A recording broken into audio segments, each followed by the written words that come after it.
بسم الله الرحمن الرحيم. اول البدايه بتاعتنا بنبتدوا ايه؟ بدايه فتح. تعمل مثلا كده اهو، بنفتح كده كده ادي واحد. طبعا دي عندنا اهم حاجه لازم نطلعها بره من قبل الفتحه.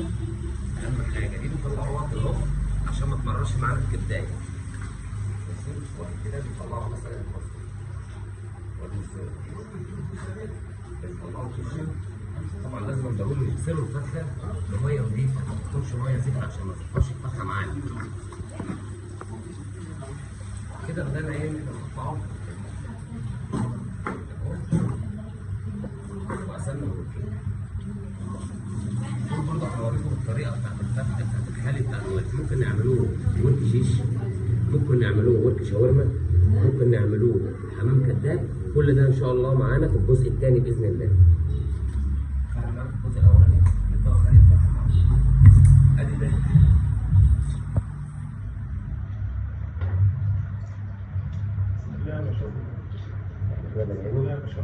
بنعمل الرقصه بتاعتنا، بندخل من اهو.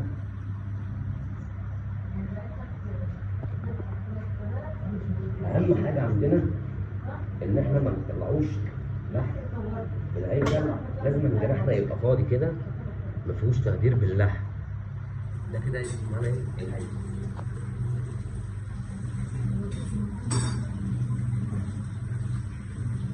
وادي الجناح معانا كده ايه. نبدأ بقى ان احنا ايه نعمله تاني.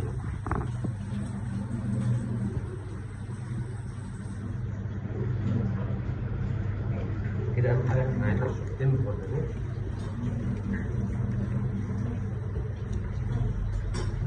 عايز الكل يقرب عليا. فاهم؟ كان ذاتي فين كده. احنا بدأنا نقطع البداية. أول بداية دي الموزة. الموزة دي معانا ممكن تتعمل ايه معانا؟ ممكن تتعمل معانا ستريبس أو صوابع، أو ممكن تتعمل معانا أجزاء قطع، تتعمل معانا شاورما كده كده كده. ممكن نقطعوها معانا مكعبات. حلوة في الشوي وحلوة إنها تتعمل ستريبس. في التتبيلة تبقى جميلة معانا. نطلع معانا هنا الفول. هنا البانيه حضرتك لو عايزاه مثلا شوي هنطخنه معانا شريحة البانيه اللي هي مثلا كده، هنطخنوها معانا. دي بتبقى جميلة في الشوي، يبقى سمكها عريض. هنا بقى لو عايزينه ورقة بفرة رفيع خالص في ايدينا ان احنا نعملوه كده. البانيه ورقة بفرة معانا ممكن يتحشى معانا ويتلف كده اهو. بيتلف كده البانيه، يتحط مثلا في ورقة سلوفان. دي كده معناها الشريحة ايه؟ الرفيعة.